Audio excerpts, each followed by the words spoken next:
सुनिए, हम लोग पढ़ेंगे आज law of flotation, Bernoulli's theorem, Pascal's law, इन सब का एप्लीकेशन वगैरह वगैरह। ठीक है, देखिए आपको बचपन में पढ़ाया गया है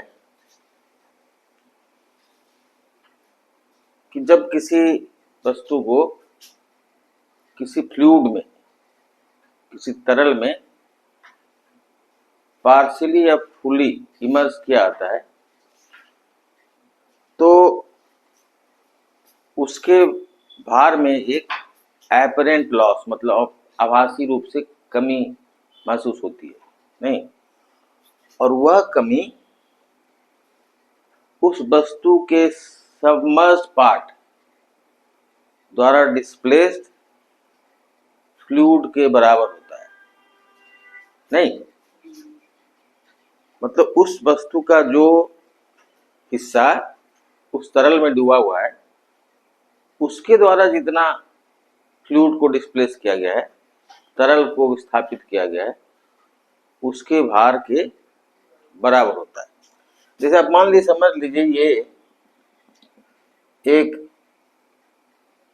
वस्तु है जो पानी में डूबा हुआ है, इस तरह से डूबा हुआ है, किसका ऊपर भी है और अंदर भी है। इसका वेट जो है ये जो है नीचे की ओर काम कर रहा है और इसको हम लोग कहते हैं अपथ्रस्ट। ठीक है, इसको समझिएगा जरा ध्यान से। आपको बताया कि इसके भार में एक आभासी कमी होगी। वो कमी कितनी होगी? तो इसके द्वारा जो सबमर्ज पोर्शन है उस पोर्शन के द्वारा विस्थापित तरल के भार के बराबर। ठीक है, इसको हम लोग कहते हैं अपथ्रस्ट या बायोंसी। ठीक, तो जैसे आप पानी में जब कुएं में बाल्टी डालते हैं तो जब तक बाल्टी पानी के अंदर रहता है तो आपको हल्का लगता है, जैसी बाल्टी को पानी से ऊपर करते हैं भारी लगने लगता है। ठीक है, तो अब क्या है ना कि कुछ चीज को समझना है, जैसे कि इसका इतना पोर्शन डूबा हुआ है, इतना ऊपर है, इसका मतलब है कि इतने ही पोर्शन के द्वारा जो तरल, जो भी है तरल जो डिस्प्लेस किया गया, उसका भार पूरे भार को बैलेंस कर रहा है या पूरे भार के बराबर है। बात समझ गए? अगर मान लीजिए कि कोई वस्तु इतनी दूर तक डूबी हुई है तो इसका मतलब इतना जो इसका वॉल्यूम है उसके द्वारा डिस्प्लेस फ्लूइड का भार पूरे भार को बैलेंस कर रहा है। बात समझ में आई? इसको हमेशा याद रखना है कि अपथ्रस्ट ऊपर की ओर काम करता है, बात समझे, और वेट तो हमेशा नीचे की काम करेगा। अब देखिए एक चीज और, जैसे मान लीजिए आप कि इसी वस्तु को, ये मान लीजिए पानी है, पानी में ये इतना डूब रहा है, अब इसको डाले किसी मरकरी वाले बर्तन में, तो मरकरी का चूंकि डेंसिटी ज्यादा है तो ये मरकरी वाले बर्तन में कम डूबेगा। अब ये पानी में है, हो सकता है कि मरकरी वाले बर्तन में इसको डालते तो ये इतना ही डूबता। ठीक है, क्योंकि इसके इतने ही पोर्शन के द्वारा विस्थापित जो तरल है, मरकरी है, उसका भार पूरे के भार को बैलेंस कर रहा है। मतलब हुआ कि एक ही वस्तु अलग अलग डेंसिटी वाले फ्लूइड में अलग अलग परिमाण में डूबेगा। नहीं, जैसे कोई नाव जब नदी से समुद्र में जाती है तो मान लीजिए जैसे कि ये नाव है, ये नदी में मान लीजिए इतना दूर तक डूबी हुई है, तो जैसे ही समुद्र में जाएगी तो हो सकता है कि इसका इतना दूर ही डूबेगा। बात समझे? क्यों? क्योंकि इतना, चूंकि समुद्र का पानी जो है उसका डेंसिटी इसके जो फ्रेश वाटर है, मतलब रिवर का पानी, उससे ज्यादा है, तो कम ही वॉल्यूम के द्वारा जो डिस्प्लेस्ड वाटर है उसका भार उसके पूरे भार को बैलेंस कर रहा है। बात समझ में आई? अब एक चीज होता है, इसको हम लोग कहते हैं law of flotation. Law of flotation का अभी आपको बता रहे थे कि डूबा हुआ है तो W ये नीचे की ओर है अपथ्रस्ट। अपथ्रस्ट क्या हुआ? अपथ्रस्ट हुआ कि उसके द्वारा डिस्प्लेस्ड, उसके सबमर्ज पार्ट द्वारा डिस्प्लेस्ड फ्लूइड का भार ऊपर की ओर काम करता है, उसको कहते हैं बायोंसी या अपथ्रस्ट। वस्तु का भार नीचे की ओर और उसका भार अब उसके द्वारा डिस्प्लेस वाटर या जो भी है फ्लूइड उसका भार ऊपर की ओर काम करता है, उसको हम लोग अपथ्रस्ट या बायोंसी कहते हैं। अब देखिए क्या होता है कि जैसे ये W है कि ये W1 है, ये क्या है? अपथ्रस्ट। अब लॉ ऑफ फ्लोटेशन कहता है पहला कि W is greater than W1 तो वस्तु पानी में डूब जाएगी। बात समझे? वस्तु का भार अपथ्रस्ट से ज्यादा हो गया तो वस्तु, दूसरा कह रहा है कि W is equal to W1, ये दोनों बराबर है। तो दोनों बराबर है तो ऐसी स्थिति में क्या होगा कि वस्तु डूब के तैरेगी, मतलब जैसे मान ली ऐसे तैरेगी, ऐसे, ठीक है, डूबी हुई भी है और तैर भी रही है। इसको जहां पर रख देंगे, छोड़ देंगे, वहीं पर तैरते रहेगा। तीसरा फिर है कि W is less than W1 तो इसके ऊपर तैरेगी। अब जितना पोर्शन से पूरा बैलेंस हो जाएगा इसका वेट, उस हिसाब से ये ऊपर में तैरेगा। बात समझ में आएगी? तो अब क्या है ना कि आप देखते होंगे कि समुद्र में जो जहाज होता है बड़ा बड़ा, उसका कैसे संतुलन बना रहता है। तो एक चीज हमेशा याद रखना है, जैसे मान लीजिए कोई जहाज समुद्र में है ऐसे करके, तो इसका CG, इसमें दो चीज है समझे। इसका CG मतलब सेंटर ऑफ ग्रेविटी और सेंटर ऑफ बायोंसी, और इसमें एक और चीज होता है, इसको हम लोग कहते हैं मेटा सेंटर। बस समझे? अब मेटा सेंटर क्या है ना कि जैसे उसको उतना छोड़िए, सीधा सीधा आप समझिए कि इसका CG अगर मेटा सेंटर से ऊपर हो जाएगा तो ये उलट पुलट जाएगा, पानी में डूब जाएगा, मतलब ये इक्विलिब्रियम इसका खत्म हो जाएगा। इसका CG हमेशा मेटा सेंटर से नीचे होना चाहिए। बात समझ में आई? तो अब उसके मेंटेन करने के लिए हम लोग क्या करते हैं कि इसका CG नीचे बना रहे, उसके लिए ढेर सारा चीज में लोड करते हैं। बात समझे? और लेकिन अब लोड करने का भी सिस्टम है। हाँ, सिस्टम क्या है कि अब जैसे इतना ज्यादा लोड करेंगे कि उसका भार डिस्प्लेस्ड जो फ्लूइड है उसके भार से ज्यादा हो जाए तो डूब जाएगा ना। बात समझ में आई? तो हम लोग क्या होता है ना, देखे होंगे आप कभी अगर समुद्र के किनारे गए होंगे तो इसमें एक व्हाइट लाइन रहता है। हाँ, इसको कहते हैं प्लिमजॉल लाइन, कि इससे ऊपर नहीं भरना उसमें सामान, क्योंकि जैसे और सामान ऊपर जाएगा उसका CG ऊपर होते जाएगा। जैसे आप कभी अगर नाव में चढ़े होंगे तो सबको कहा होगा कि बैठ जाओ बैठ जाओ। क्यों बैठ जाओ? क्योंकि अगर आप खड़े रहेंगे तो CG हो जाएगा नाव का ऊपर। तो हमेशा याद रखना, अगर मेटा सेंटर से CG ऊपर हो जाएगा तो नाव उलट जाएगा, जहाज शिप उलट जाएगा। उसी तरह से इसी के लिए क्या होता है, जब खाली शिप मान ली आ रहा है अनलोड करके सामान, तो ज्यादा खतरा में है। बात समझे? कि तेज हवा आंधी तूफान आएगा तो डूबने का उलटने का उसका ज्यादा मतलब संभावना है। तो उसमें क्या करता है, उसमें नीचे में पत्थर उत्थर डाल देता है, उसके सीजी को नीचे रखने के लिए पत्थर सैंड कुछ डाल देता है, इसको हम लोग कहते हैं बैलेस्ट। क्या कहते हैं, समझे? तो ये इसका सिस्टम है, तो ही रहता है संतुलन में और चलता है, ठीक है। अब दूसरा चीज क्या है ना, जैसे आपका जो सबमरीन है, तो सबमरीन जो है उसको पानी में डूबना भी है, फिर ऊपर भी आना है। तो क्या करता है ना, उसको डूबना जब है तो उसमें ढेर सारा पानी भर लेता है वो अपने बैलेस्ट में। पानी भर लेगा तो चला जाएगा नीचे, क्योंकि उसका जो भार है उसके द्वारा डिस्प्लेस्ड फ्लूइड के भार से ज्यादा हो गया।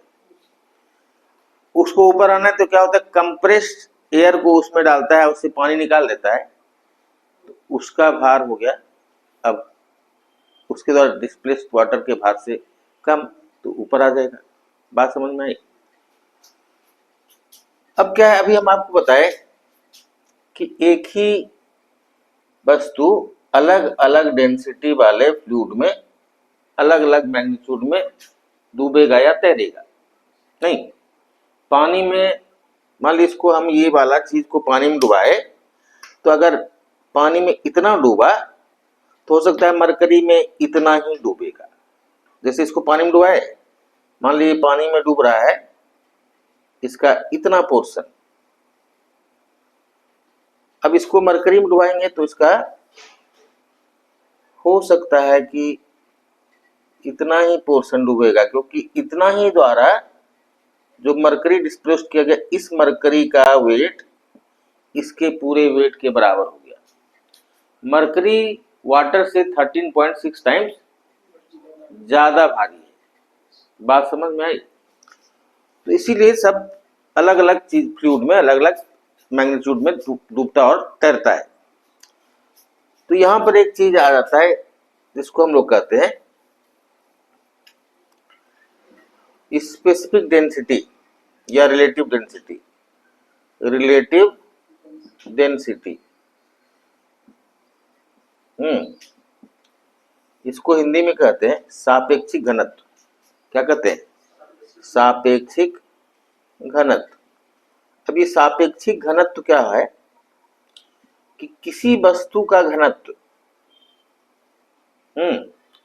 किसी वस्तु का घनत्व डिवाइडेड बाय जल का घनत्व 4 डिग्री सेंटीग्रेड पर। डेंसिटी ऑफ ए सब्सटेंस और वाटर का 4 डिग्री सेंटीग्रेड पर जो डेंसिटी है उसका दोनों का रेशियो है। बात समझे? तो इसको हम लोग कहते हैं सापेक्षिक घनत्व। Density of A given substance, ठीक है, सब्सटेंस और density of water, density of water at 4 degree centigrade, इसका दोनों का रेशियो कहलाता है स्पेसिफिक डेंसिटी। बात समझे? तो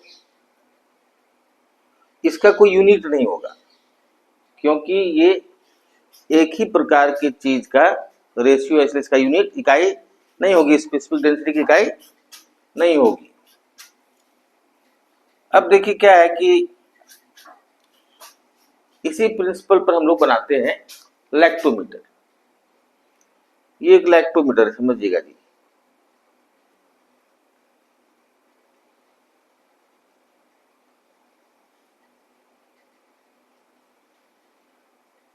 देखिए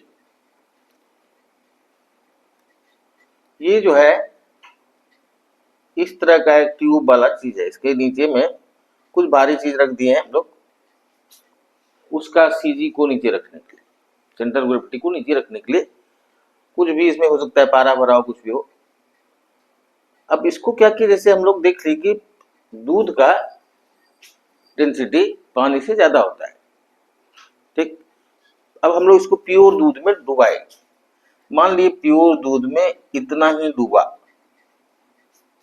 तो यहाँ इसको हम लोग कैलिब्रेट कर दिए कि यहाँ पर प्योर दूध होगा तो इतना ही दूध डूबेगा। अब इसको 25% पानी वाला उसमें डुबाए, क्योंकि जिसका डेंसिटी ज्यादा होगा उसमें कम डूबेगा। अब पानी मिला दिए 25% तो हो सकता है यहाँ तक डूबा, 50% पानी मिलाए तो यहाँ तक डूबा, 75% पानी मिलाए तो यहाँ तक, 100% तो यहाँ तक डूबा। तो इस तरह से हम लोग को पता हो जाता है कि कितना इसमें पानी है, उसमें कितना दूध है। ठीक है, तो ये लैक्टोमीटर का प्रिंसिपल यही है। अब हम लोग जानेंगे कि जो फ्लूइड है वो कितना प्रेशर डालता है, समझे। जैसे मान लीजिए इसमें पूरा फ्लूइड भरा हुआ है एकदम पूरा,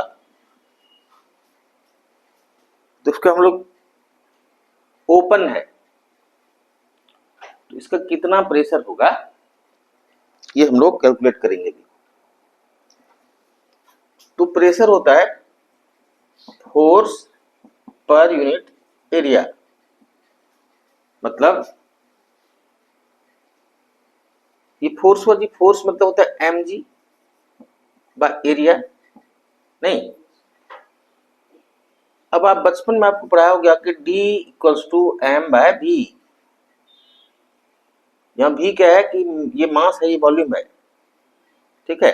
तो m क्या हो जाएगा, d इंटू वी। तो d into v into g by a, नहीं। तो m के बदले हम लोग इतना कर दिए थे। अब इसका वॉल्यूम जो है, इसका वॉल्यूम क्या होगा, इसका एरिया इंटू एच। तो इसके वॉल्यूम के जगह पर हम लोग कर दिए, वॉल्यूम है इसका एरिया ए है into H into g by ए, तो ये कैंसिल हो गया। तो प्रेशर हो गया एच डी जी। तो इसका मतलब ये हुआ कि pressure exerted by a fluid, open fluid equals to H D G. H मतलब फ्लूइड का हाइट और डी हुआ फ्लूइड का डेंसिटी और जी तो एक्सेलरेशन ड्यू टू ग्रेविटी है। अभी हम लोग मान लीजिए यहाँ पर एक्सपेरिमेंट कर रहे हैं तो यहाँ पर तो जी तो इक्वल रहेगा। अब हम लोग इसको देखते हैं, इसको सब मिटा दें, मिटाए ना। अब देखते हैं हम लोग कि इसका कुछ चीज, जैसे इन दोनों को, ये तो अभी कांस्टेंट है, नहीं कांस्टेंट है, इसलिए कि यहीं पर हम लोग एक्सपेरिमेंट करते हैं जी का वैल्यू तो ठीक है, एक ही रहेगा। तो इसका डेंसिटी भी पानी है, तो पानी है इसमें तो डेंसिटी ठीक है, मतलब जो भी है एक ही है, तो ये भी कांस्टेंट है, ये भी कांस्टेंट, ये भी कांस्टेंट। अब इसका हाइट को हम लोग बढ़ाते घटाते हैं तो देखते हैं क्या होता है। तो इसको यहाँ पर छेद कर दी, तो अब इसका हाइट फ्लूइड का यहाँ पर इतना ही हुआ, तो ये पानी जाएगा इतने ही दूर। अब अगर यहाँ पर छेद किए तो पानी जाएगा इतनी दूर तक, यहाँ पर छेद किए तो पानी जा रहा है इतना दूर तक। तो आप समझ गए कि जैसे जैसे हाइट इसका बढ़ता गया तो प्रेशर बढ़ता गया, ठीक है। तो मतलब ये हुआ कि अगर इन दोनों को कांस्टेंट रखा जाए तो हाइट बढ़ेगा तो प्रेशर बढ़ेगा, ठीक।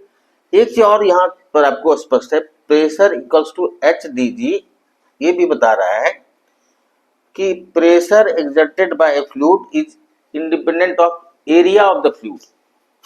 इसका नीचे कितना एरिया है उससे फ्लूइड के प्रेशर को लेना देना है। इसका बढ़ा देंगे एरिया वहां तक भी तो प्रेशर वही रहेगा, बेसिकली हाइट और डेंसिटी पर डिपेंड करेगा। अब देखिए, अब इसमें हम लोग दो बर्तन लिए, इसमें वाटर है और इसमें ले लिए मरकरी। अब क्या हुआ ना कि इसमें मरकरी हो गया, तो मरकरी हो गया इसमें, तो डेंसिटीज का अलग अलग हो गया, बात समझे। तब देखिए क्या क्या हो रहा है, देखिए P1 इसमें, P1 equals to H1 D1 G, और इसमें क्या हो जाएगा P2 इक्वल्स टू H2D2G, ठीक है। तो इसको अब यहां मान लीजिए हम लोग नाप रहे हैं एटमॉस्फेरिक प्रेशर की, ऊपर से प्रेशर डाल रहा है, तो ये दोनों तो बराबर होगा ना, एक जगह कहीं पर खास जगह एटमॉस्फेरिक प्रेशर बराबर, तो H1D1G बराबर H2D2G, तो G कैंसिल, तो H1D1 बराबर H2D2, नहीं।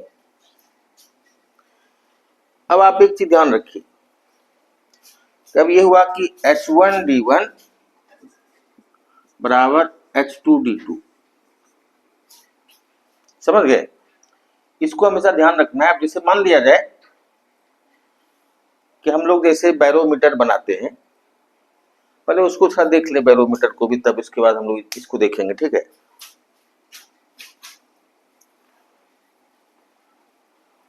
देखिए जी, बैरोमीटर क्या होता है ना कि 1 मीटर का एक ट्यूब लेते हैं, इस ट्यूब में पूरा हम लोग भर दिए हैं मरकरी, 1 मीटर का ट्यूब है। अब इसको फिर क्या हुआ, मरकरी वाले एक बर्तन में इसको पलट देते हैं। अब ये हो गया, पलट दिए, तो ये हो गया बैरोमीटर, ठीक। अब देखते क्या है कि इसका जो है 76 सेंटीमीटर, ये 1 मीटर का ट्यूब था, देखते हैं क्या कि 76 मीटर पर सेंटीमीटर पर आकर के मरकरी खड़ा हो गया। इसका मतलब ये हुआ कि ये जो इस पर जो एटमॉस्फेरिक प्रेशर है उसके द्वारा 76 centimetre of column of mercury को बैलेंस किया गया है, नहीं।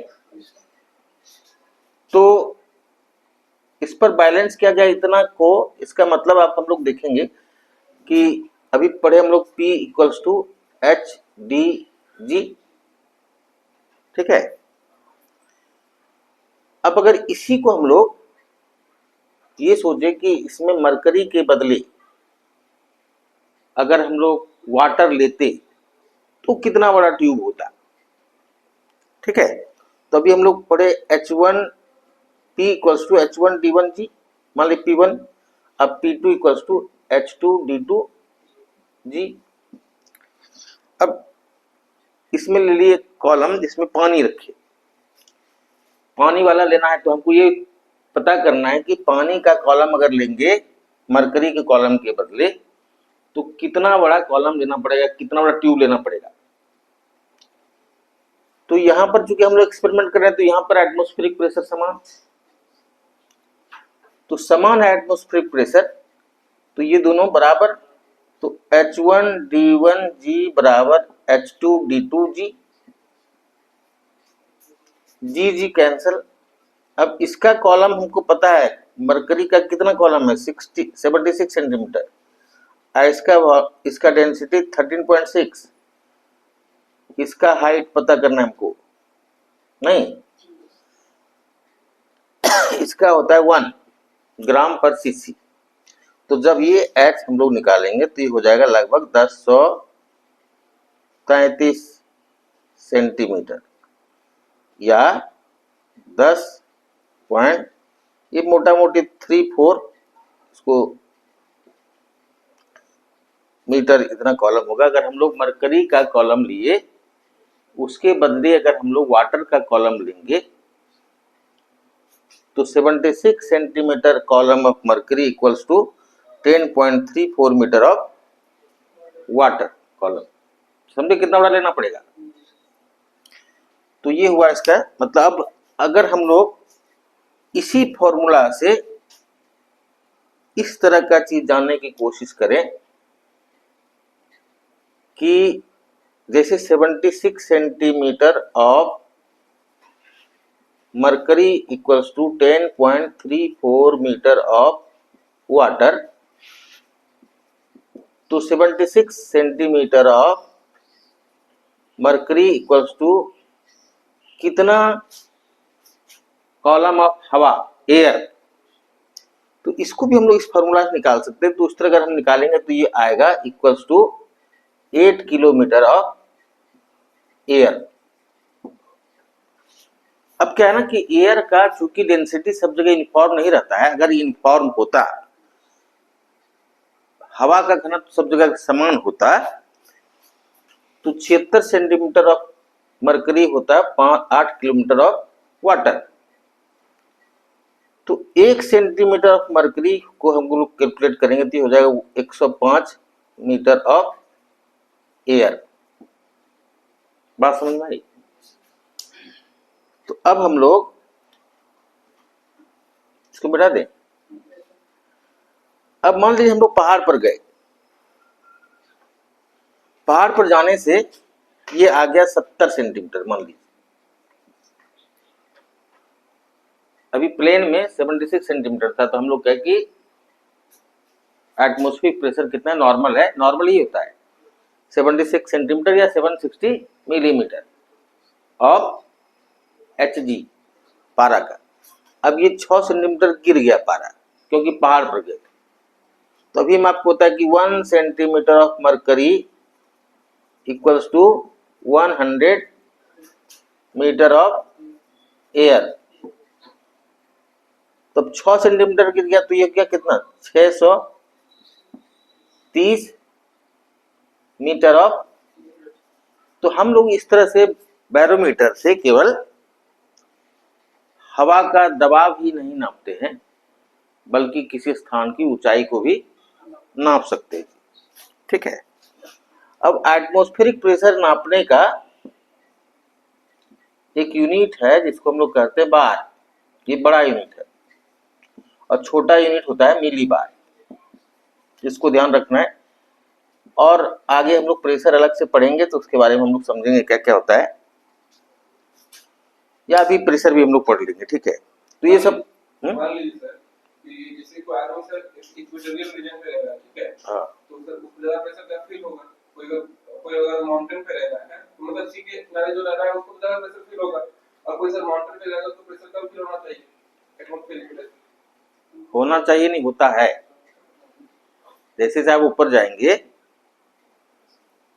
तो प्रेशर कम होता है ना। जैसे कि आप हो सकता है कि आप बहुत ज्यादा ऊंचाई चले जाएंगे तो आपको हो सकता है नाक से खून भी, ब्लड भी आ जाएगा, क्योंकि बाहर में प्रेशर घट गया, अंदर प्रेशर उतना ही है। ठीक है, तो समझ गए ना? तो ये समझ गए जी इसको।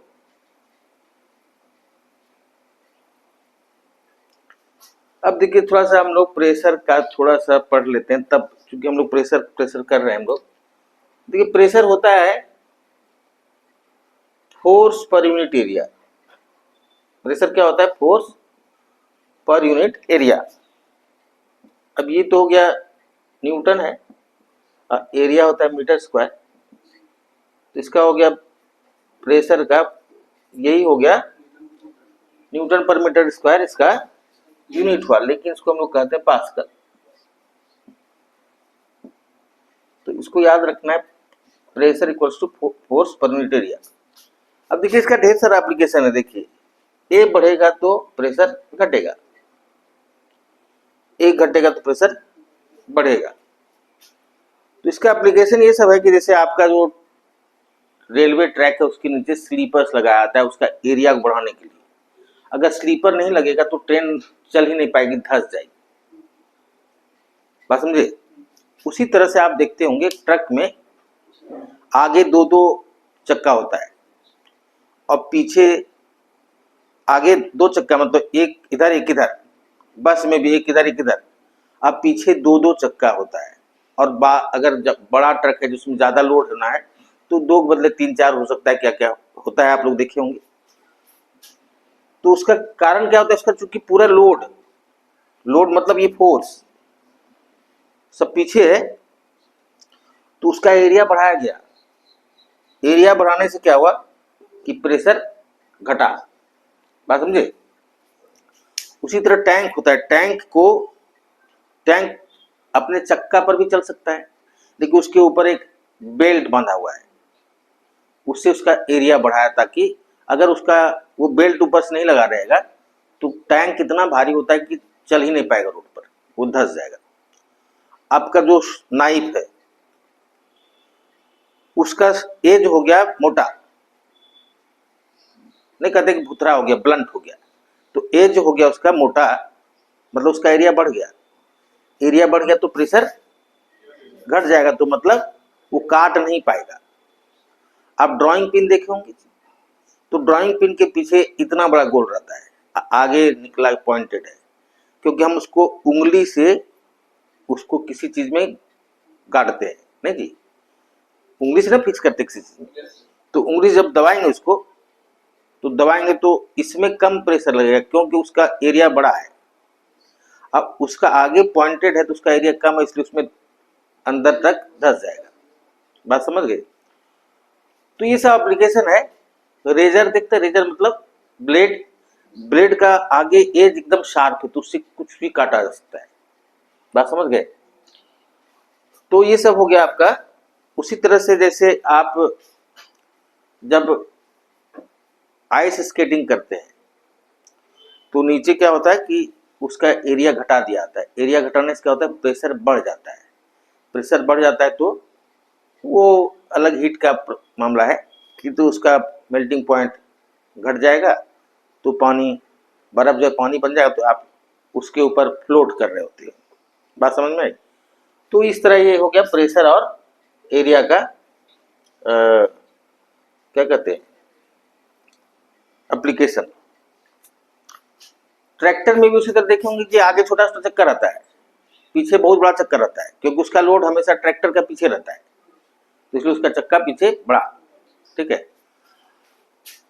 अब देखिए क्या है ना कि हम लोग अभी देखिए फ्लूइड जो है एग्जर्ट करता है प्रेशर, तो वो फॉर्मूला में जाने जी P equals to H D G, height बढ़ रहा है तो प्रेशर बढ़ रहा है। ये सब अभी देखिए हम लोग एक्सपेरिमेंट से। अब क्या है ना, ये तो ओपन फ्लूइड के लिए होता है। अब क्लोज फ्लूइड रहता है, जैसे मान लीजिए एक बड़ा सा बलून में आप पानी भर दिए, उसका मुंह बंद कर दिए, उस पर जब आप प्रेशर एग्जर्ट करेंगे तो उसी के लिए पास्कल्स लॉ। पास्कल्स लॉ ये कहता है, एकदम सिंपल उसका समझ लीजिए कि pressure exerted on an enclose fluid is uniformly distributed. मतलब जब किसी बंद तरल पर दबाव आरोपित किया जाता है तो चारों दिशाओं में समान रूप से वितरित होता है। जैसे मान लीजिए कि ये अगर एक बैलून में, अभी हम आपको बताएं कि एक बैलून को पूरा पानी से भर दीजिए, उसको ऊपर बंद कर दे, इनक्लोज होना चाहिए, छेद करिएगा, सब जगह दबाइएगा तो सब जगह से पानी एक ही दूरी तक जाएगा। बात समझ गए? तो ये पास्कल्स लॉ है। अब इसका मेन हम लोग को जाना है एप्लीकेशन। देखिए इसका एप्लीकेशन क्या है।